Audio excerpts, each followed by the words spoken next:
آپ کی قبر پہ جاتے ہیں تو اپنے ساتھ قرآن کو لے کر جاتے ہیں. اور دیکھیے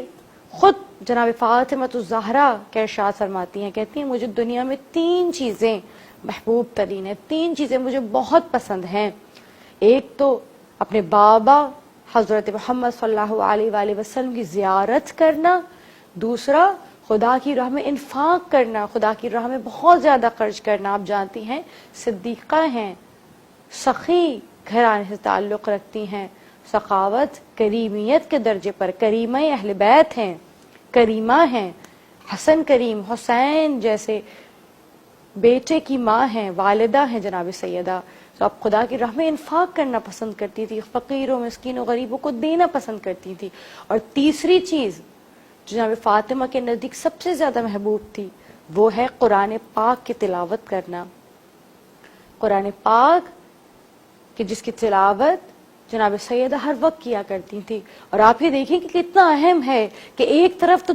رسول اللہ صلی اللہ علیہ وآلہ وسلم کا دیدار ہے، یعنی بیوی کو محبوب ترین چیزوں میں سے یہ بات محبوب ہے کہ وہ اپنے بابا کا دیدار کریں، دوسرا یہ کہ وہ خدا کی راہ میں انفاق کریں، اور تیسری محبوب ترین چیز کیا ہے کہ وہ تلاوت قرآن کریں، کیونکہ تلاوت قرآن دلوں کو شفا بخشنے والا ہے، دلوں کو زندہ کرنے والا ہے.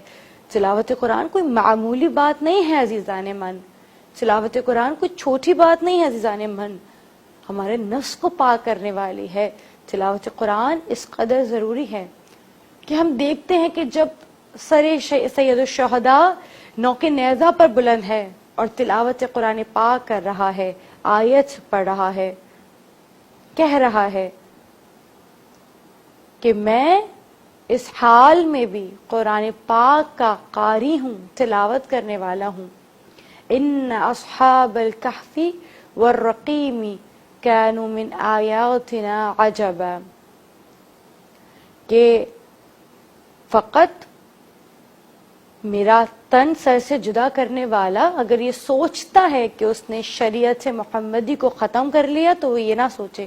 حسین کا سر تن سے جدا ہو سکتا ہے مگر قرآن سے حسین جدا نہیں ہو سکتے. حسین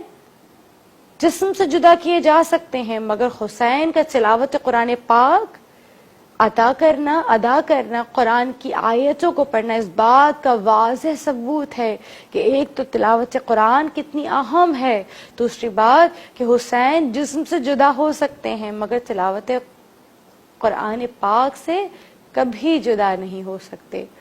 تو جب حسین قرآن کے اتنا نزدیک ہیں تو ہم شیعان علی ابن ابی طالب علیہ السلام، ہم شیعان علی ابن ابی طالب، اپنے آپ کو شیعہ علی کہنے والے، ہم خود کو عزادار حسین کہنے والے، ہم خود کو ماتمی کہنے والے کس طرح قرآن سے دور رہ سکتے ہیں؟ تو آئیے قرآن کی تلاوت سے شرفیاب ہو جائیے اور خود کو